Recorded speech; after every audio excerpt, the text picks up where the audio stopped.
haddii aad rabto inaad noqotid qof graphic design ku fiican fadlan waxaan kuu soo gudbin doonaa talooyin ku saabsan si aad u noqon lahayd qof ku fiican graphic design-ka. Faham waxa graphic design-ku uu yahay. Graphic design-ku waa farshaxan bala sawir. waxaan dadka u gudbinaysaa adigoo adeegsanaya midab, qoraal, sawir ama astaan ama logo.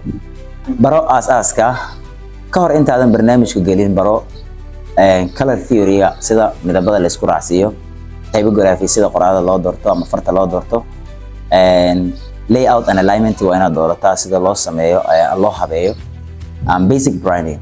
kuwan ayaa ka dhigaya qof graphic designer dhab ah ma ahan qof toolska kaliya isticmaala. baro software-ada muhiimka ah.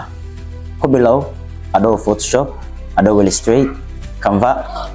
hal software si fiican u baro kadib mid kale baro. maalin walba tababar ku sameey adigoo sameynaya posters, logo, social media designer and flyer and banners.